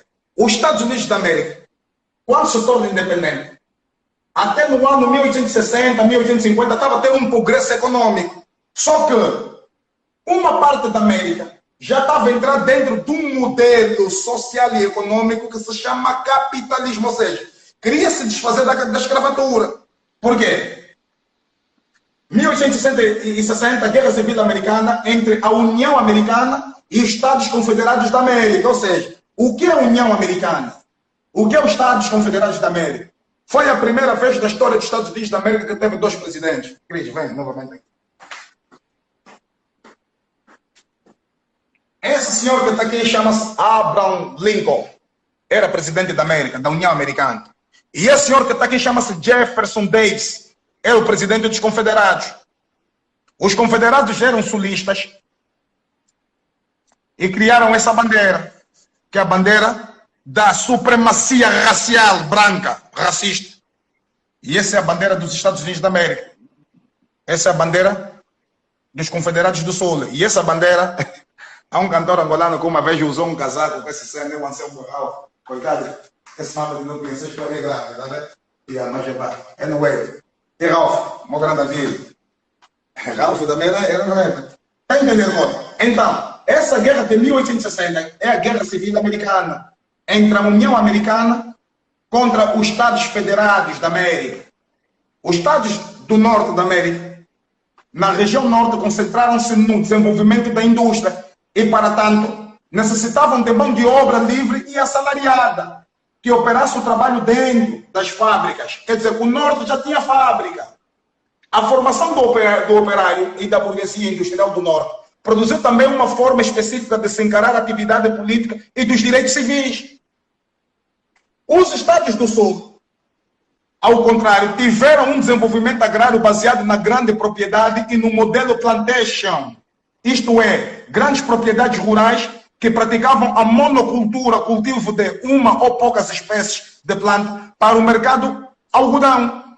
O modelo da plantation valia-se da mão de obra escrava, negra, que já além da mão não ter o custo de trabalho assalariado e o tráfico transatlântico de escravos também gerava bastante lucro. Está entendendo? Os gajos que estavam no sul não queriam largar os escravos, mas os gajos que estavam no norte, por causa do desenvolvimento da indústria, queriam libertar os escravos. Então, perdão, nasce a Grande Guerra Americana por causa dessa máquina de descaroçar algodão. Isso é uma máquina de descaroçar algodão. Os gajos do norte já tinham, os do sul não tinham, então eles não queriam que a escravatura fosse abolida para se criar o operário. Por quê? Apesar dos dois modelos seguirem caminhos opostos, eles se completavam ao mesmo ponto. As indústrias têxteis que fabricavam tecido do norte necessitavam do algodão do sul. Está vendo onde é que estava o problema? Você produz no norte tecido, mas o algodão vem do sul. Do sul que, por sua vez, voltava para o sul na forma de produto, como roupas. Apesar de tal complementaridade econômica, incomodava as lideranças do norte, que possuíam uma perspectiva política voltada para as liberdades individuais, para o direito à pequena propriedade, etc. A existência do regime escravista nos Estados do Sul não era compreensível. Uma república federativa fosse unida politicamente por duas perspectivas completamente antagônicas. Os Estados do Sul, por sua vez, também não viam com bons olhos o modelo nortista, que cada ano se impunha mais e mais eficaz. Entender? Então, houve essa guerra na América, que é a guerra entre o Sul e o Norte, e a guerra terminou essencialmente com a vitória do Norte. Eles ganharam, e depois o que é que vai acontecer? Há uma cena que é muito grave aqui nessa situação, até para isso é triste. O que é que está em causa? É sempre o negro, o escravo, o mulato, os que não têm cor, os que não são classificados como seres humanos, mas são classificados como indivíduos de cor. Vai acontecer a guerra na América, a guerra civil. Em 1860 começa a guerra. Em 1865 termina a guerra. O presidente Jefferson é capturado do Sul. O Abraham Lincoln ganha a guerra porque já usou meios tecnológicos mais evoluídos na altura. E estamos a falar essencialmente de uma nova ordem que estava a nascer. Estavas a sair da escravatura para entrar para o capitalismo. Usou armas tecnológicas, muito decisivas. O telégrafo, que é o telefone dos dias de hoje, e a locomotiva a vapor. Eles já tinham isso. No entanto, mas é preciso ver aqui um aspecto importante. Não está querendo dizer que o Norte também gostava dos africanos, ou dos pretos, ou dos mulatos. Não. O que estava em causa é o seguinte. A África dá escravos. O escravo trabalha nos campos de plantação. O lucro vai para a Europa ou fica na América do Norte e América do Sul. O que é que vai acontecer? O mercado é pequeno. Então, o desenvolvimento tecnológico da indústria faz com que o mercado tenha que se expandir. Para o mercado se expandir, és obrigado a abolir a escravatura. O que é que isso significa? Na escravatura, o escravo não compra, só trabalha. Mas no capitalismo, o mercado é maior. Todos compram. Todos compram. Até porque você deixa de ser escravo e fica como um trabalhador assalariado. Se o teu salário é pouco ou dá, mas você compra. Quer dizer, aqui estamos a entrar por um processo da expansão, da conquista de mercados, escoamento de produtos pelo mundo. Estamos a falar da globalização naquela era. Porque, com o fim da guerra, para a guerra ser finalizada, o presidente Lincoln foi obrigado a fazer a abolição da escravatura, nos Estados Unidos da América, em janeiro de 1865. Quando a Guerra Civil dos Estados Unidos chegou ao fim, né? A guerra acaba. Sabe o que o presidente americano fez? Sabe o que os pretos e mulatos, escravos, ganharam nos anos de compensação de mais ou menos 240 anos de escravatura? Sabe qual foi o prêmio que deram? Cota, sabe qual foi a compensação? Não sabe? Foi grave. Por isso é que eu estou a dizer, cuidado com o paternalismo. Com o fim da guerra, a única compensação que lhes deram dos anos de trabalho escravo durante 240 anos foi 40 acres e uma mula. Sabe o que isso significa? A escravatura acabou, que é para o preto não morrer de fome, e o mulato toma um burro mesmo, um animal de burro, e tem mais uma parcela de terra e tenta cultivar para ti. Foi esse o único pagamento. Mas automaticamente, os 240 anos de escravatura, houve uma acumulação de riqueza por via. Quando o Abraham Lincoln morreu, o Abraham Lincoln foi assassinado um dia depois dele abolir a escravatura. Lhe deram um tiro da cabeça, um teatro onde ele foi assistir tipo uma ópera, ok? Então, o que é que vai acontecer? A Carta dos Estados Unidos da América, que entrou em vigor e foi ratificada, eles ratificaram, nós chamamos artigo, os americanos chamam emenda, a emenda 13ª. Os pretos receberam de prêmios de mulato 40 acres e uma mula, que é para sobreviver. O próximo presidente que chegou ao poder, que é o Andrew Johnson, mal ele chegou ao poder, mandou retirar de novo a coisa dos pretos e dos mulatos. Vocês não têm direito. Quem disse isso é o Lincoln, não tem nada a ver comigo. Entendeu? Então, mas já tinha entrado em vigor a emenda 16ª. Essa escravatura que libertou 4 milhões de escravos naquela época. Foram libertados 4 milhões de negros. Nesse período, a emenda 13ª da secção 1ª da Constituição Americana, ela já estava a dizer: não haverá nos Estados Unidos ou em qualquer lugar sujeito à sua jurisdição nem escravidão, nem trabalhos forçados, salvo como punição de um crime pelo qual o réu tenha sido devidamente condenado. O que é que isso significa dizer? Já não existe escravatura, então já não, ninguém pode ser mais escravizado. E ninguém pode ser punido por impunidade. Ok.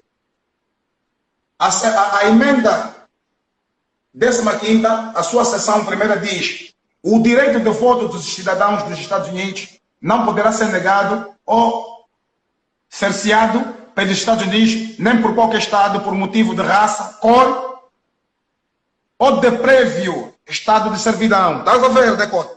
Está escrito na lei americana, bonito. Mas sabe o que é que acontece?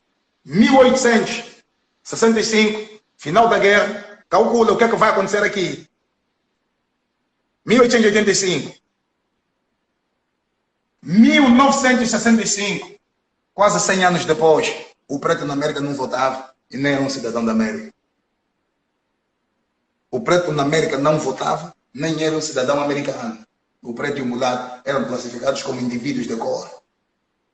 Sempre dentro do conceito do racismo, da segregação e da humilhação. É aí onde vai nascer a grande discussão que surge com o movimento dos direitos civis.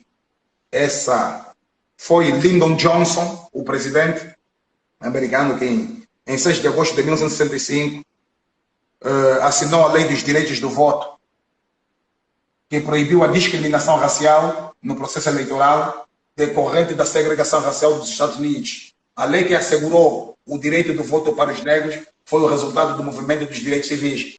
Como é que é, pessoal? Estão a curtir? Hã? Eu, pelo menos, estou a refrescar e a aprender muita coisa.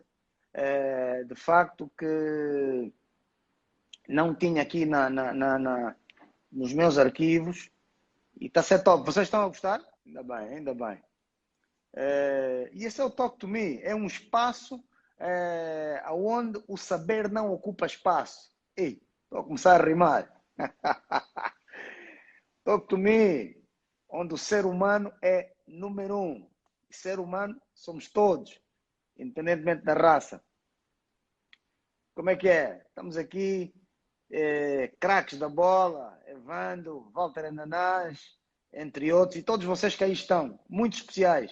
É fantástico perceber que ainda temos pessoas que nos seguem com base naquilo que é o maior ganho que eu acredito que eu posso passar, que é o nós. Nós pensamos em nós, nesse caso. Deixar de pensar no eu, e passar a pensar no nós.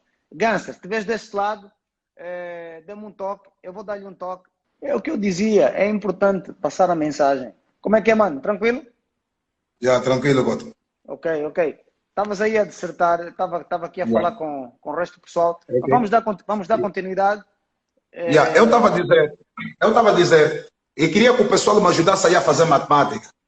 Foi em janeiro de 1865 que acabou a guerra na América e aboliu-se a escravatura. A abolição da escravatura da América foi obrigada a se rever à emenda 13ª da Constituição Americana, que ela diz na secção 1, não haverá nos Estados Unidos da América, nos Estados Unidos ou qualquer lugar sujeito à sua jurisdição, nem escravidão, nem trabalhos forçados, salvo como punição de um crime pelo qual o réu tenha sido devidamente condenado. Na secção 2, o Congresso terá competência para fazer executar este artigo por meio das leis necessárias. A emenda 15ª, na secção 1, ele diz que o direito de voto dos cidadãos dos Estados Unidos não poderá ser negado ou cerceado pelos Estados Unidos, nem por qualquer Estado, por motivo de raça, cor ou de prévio estado de servidão. No entanto, em 1865, a escravatura foi abolida, essas emendas foram revistas no sentido de se fazer valer a lei no campo da igualdade, na igualdade racial, na igualdade do gênero, mas infelizmente foram precisos levar mais 100 anos para que o preto na América e o mulato fossem considerados cidadãos. Porque o que é o cidadão? O cidadão é nada mais nada menos do que uma dicotomia. O que é uma dicotomia? Tem que ser uma dualidade. Porque o cidadão só existe quando ele tem direitos salvaguardados e deveres para cumprir. Você só vai cumprir deveres quando os teus direitos são salvos. Ou seja, a lei te protege e você cumpre com os teus deveres. Tem que pagar taxa de circulação, tem que pagar taxa de luz, tem que cumprir com regras de boa conduta na sociedade. Mas era impossível o preto sair desde 1865 e se tornar, de facto, um cidadão americano. Porque a América foi fundada na base de valores que são valores raciais e valores escravocratas. Por exemplo, esse movimento que está aqui chama-se o movimento da Ku Klux Klan. A Ku Klux Klan, ou KKK, foi uma organização racista secreta que nasceu no final do século XIX, nos Estados Unidos.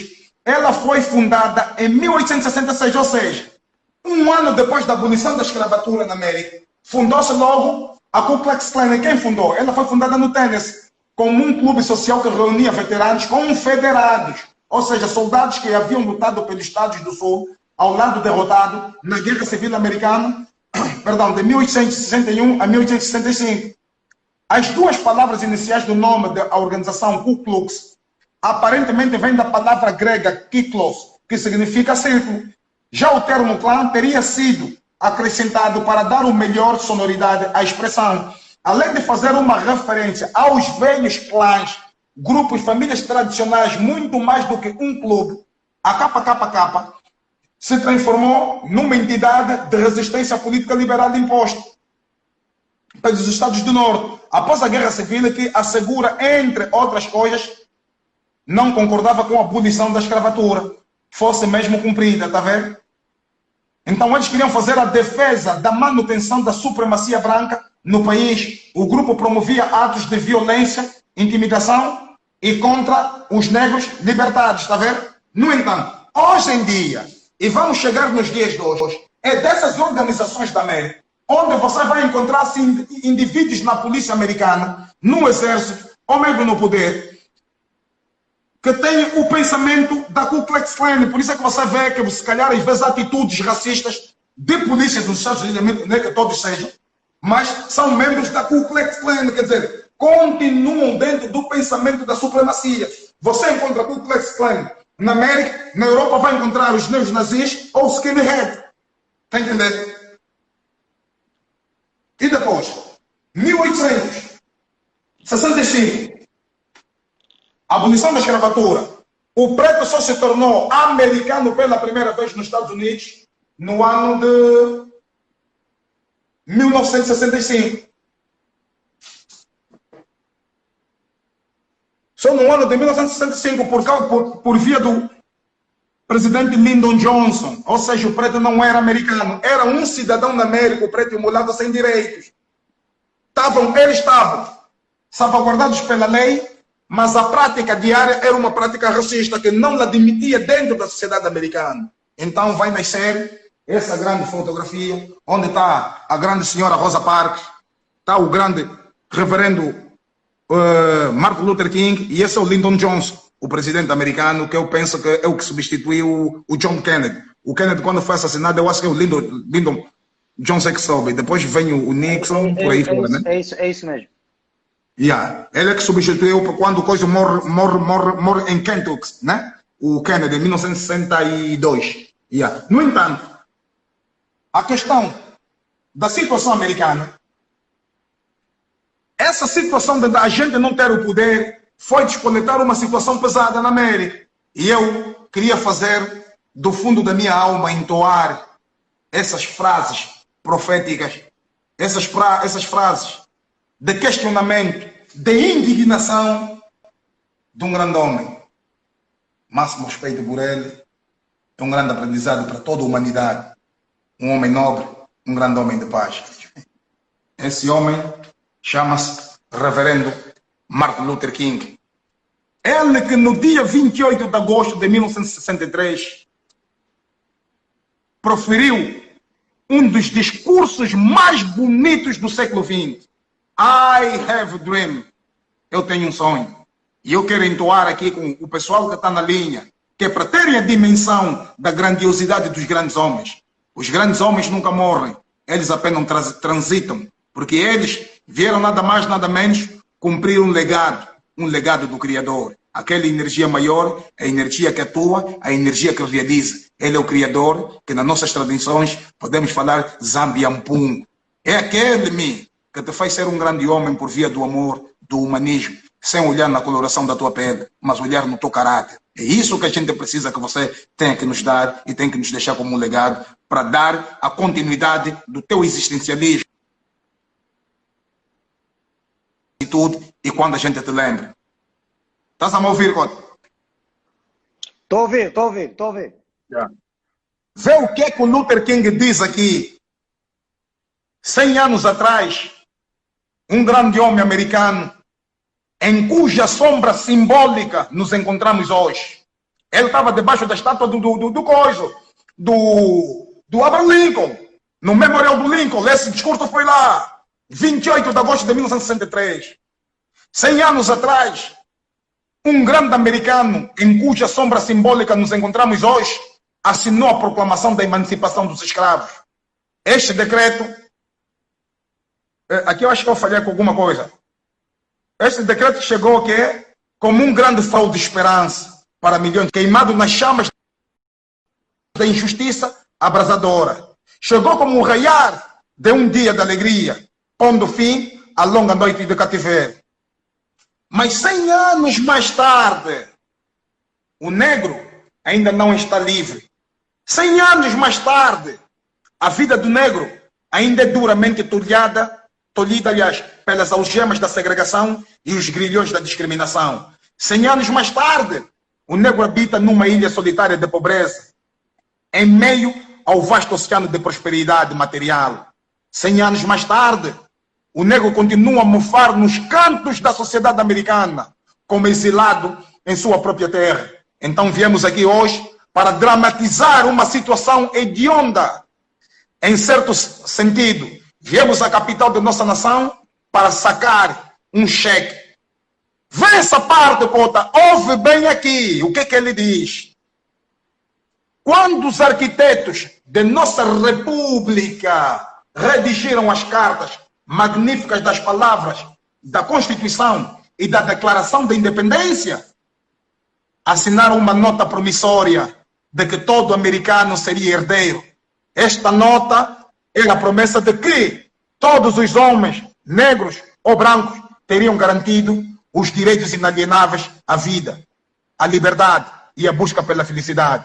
É evidente, hoje, que a América pagou esta nota promissória no que diz respeito aos seus cidadãos de cor. Em lugar de honrar essa obrigação sagrada, a América deu ao povo negro um cheque que voltou marcado sem fundos. Luther King. Quando os arquitetos da nossa república foi profundo, Martin Luther King, 100 anos depois da abolição da escravatura, fez o questionamento com I have dream. Nesse período, era o período da afirmação. O que é que conseguiu libertar o preto americano? A afirmação por via da cultura, por via do regresso às suas origens. É aí onde vai surgir, nessa fase do Martin Luther King, um dos homens mais inteligentes da história, da face da terra de todos os tempos. El-Hajj Malik Al-Shabazz.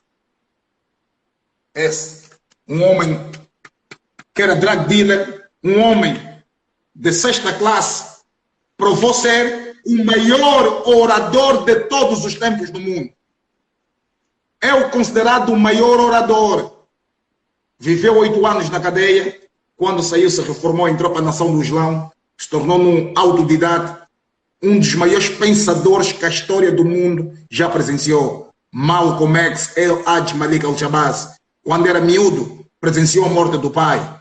O pai dele era um homem devoto ao maior, que nós podemos considerar o honorável, o inigualável, do ponto de vista humano, Marcos Mosé Garvey. Este homem, Marcos Garvey, foi o primeiro presidente da África. Marcos Garvey fundou a primeira bandeira da África, que é essa bandeira na qual todos os africanos poderiam ter orgulho de usar. Malcolm X, o seu pai era seguidor, era um garveísta ferrenho. Marcos Garvey, o honorável, o nosso Moisés, o homem que teve a ideia de fundar a UNIA. A UNIA foi fundada no dia 1 de agosto. A UNIA significa Associação Universal para o Progresso do Negro. Universal Negro Improvement Association, mais conhecida como UNIA. O lema da UNIA era um país, um governo, um Deus. Esse era o lema que a UNIA levava para frente.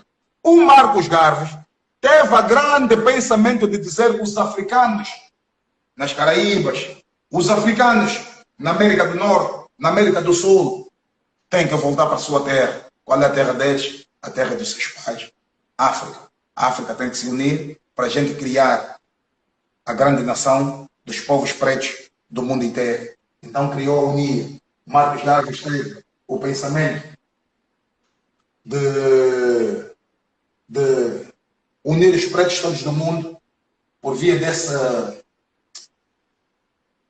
slogan: um Deus, uma inspiração, um destino. Um Deus, uma inspiração, um destino. Garvey era o presidente da associação que pretendia unir todas as pessoas de ascendência africana do mundo em uma grande massa estabelecida.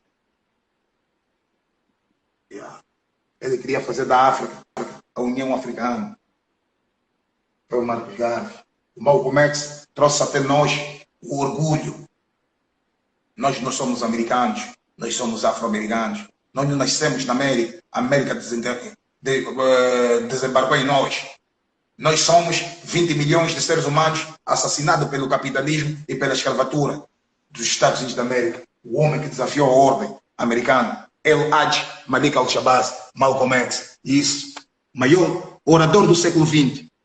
Marcos Garvey, o grande empreendedor, criou a Black Line, comprou navios, trouxe pretos para a África,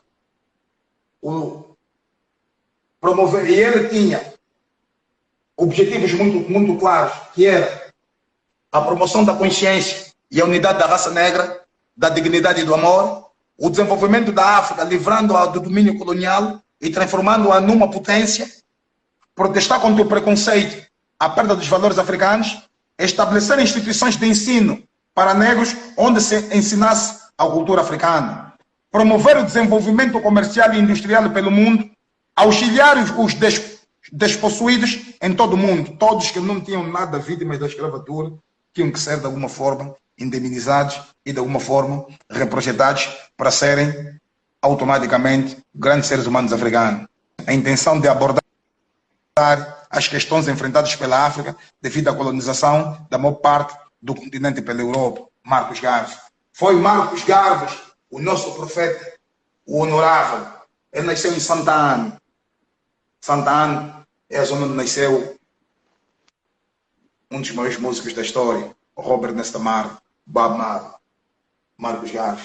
Foi Marcos Garvey que no ano de 1926 lançou a célebre frase: pretos do mundo, olhem para o leste, pois o dia que um rei ser coroado, estaremos perto da liberdade. E na graça do Criador, uma coisa aconteceu. Mas foi por causa de Marcos Garvey, William Eduardo Bugat de Bois, que se deu a origem do panafricanismo. O que é o panafricanismo? Era uma proposta filosófica que se tornou política, cultural, econômica e social. Ou seja, nós os africanos de toda parte do mundo vamos nos unir, vamos voltar para a África, ajudar a libertar a África. Pan-africanismo, pró-africano. Pan, pró-africano. Os ideais de Garvey e William Eduardo de Bois, mas queria dizer da profecia. Em 1926, Garvey disse: pretos do mundo, olhem para o leste. Para quem está na América, é o oeste, está no ocidente. Para quem está na América, a África está no leste. Ou quem está nas Caraíbas. Pretos do mundo, olhem para o leste. Pois o dia que um rei ser coroado, estaremos perto da liberdade. E o que é que vai acontecer para nós?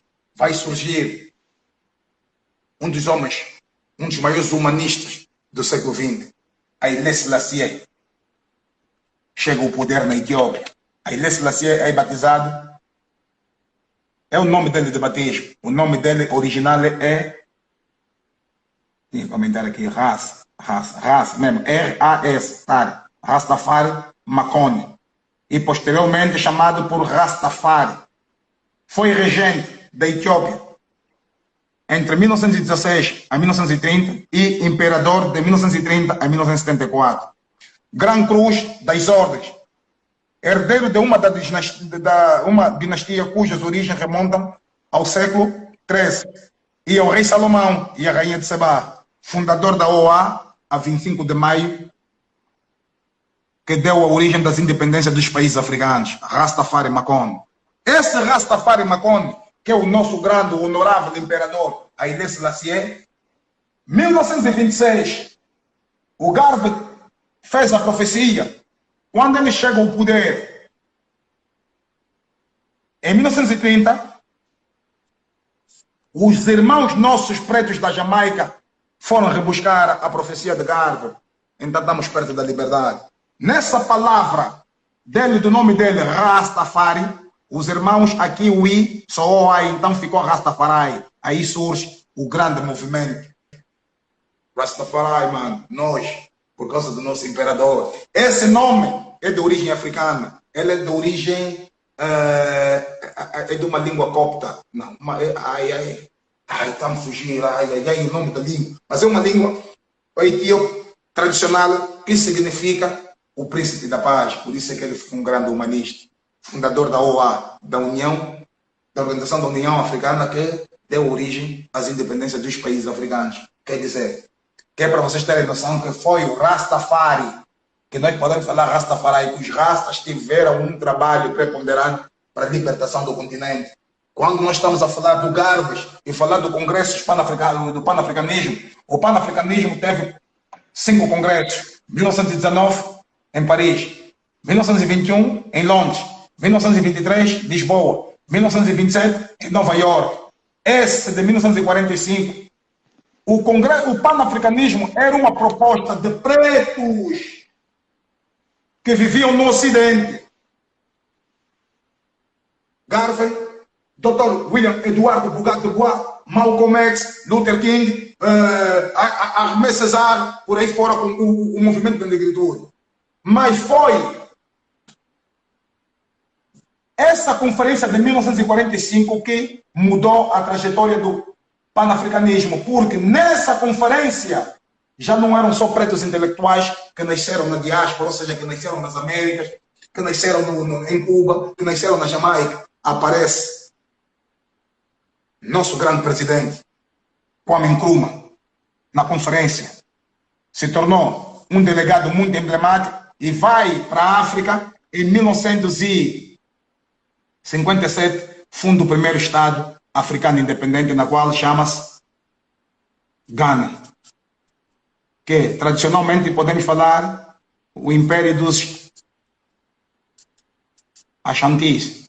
E vocês verem aí, há uma guida que cantava com Ja Rule, o nome dele é Ashanti, é mesmo em memória ao Ghana do dia 2, os europeus deram o nome de Costa do Ouro por causa do ouro. Mas queria de alguma forma vir parar por Gargas, nem parar por o grande, porque o pensamento de uma África independente começou com esse homem. Ele chama-se Jean-Jacques Dessalines, é o fundador do Haiti. Fundou o país no dia 1 de janeiro de 1804.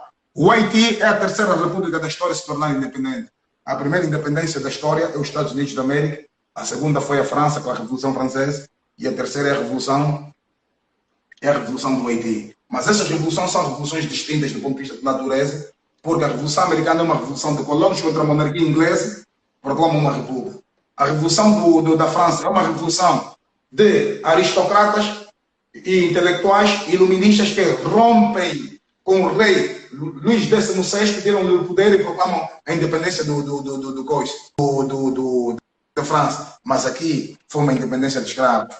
Jean-Jacques Dessalines era um grande companheiro de um homem chamado Toussaint Louverture. O Toussaint Louverture foi preso e ele assumiu a liderança e ele conseguiu derrotar as 4 maiores potências do mundo naquela altura: Estados Unidos da América, Espanha, Inglaterra e França. Ele bateu o general mais estratega do Napoleão Bonaparte, que era o homem mais poderoso do mundo naquela altura, chama-se general Rochambeau. Rochambeau perdeu a guerra, tinha que entregar a espada como símbolo de epa, perdi, está aí a minha espada. O Jean-Jacques Dessalines pegou a espada dele, entregou, disse: tu és um general, vai em paz para a tua família, para a França, espero que nunca mais voltes aqui, que o Haiti agora é um país que é nada mais nada menos um país livre. Por isso é que o Haiti é o país mais pobre do mundo. Até hoje, as 4 potências que sofreram a derrota do Haiti... Estava a terminar, mas tranquilo, isto a gente volta rapidinho. Pessoal, é um segundo apenas.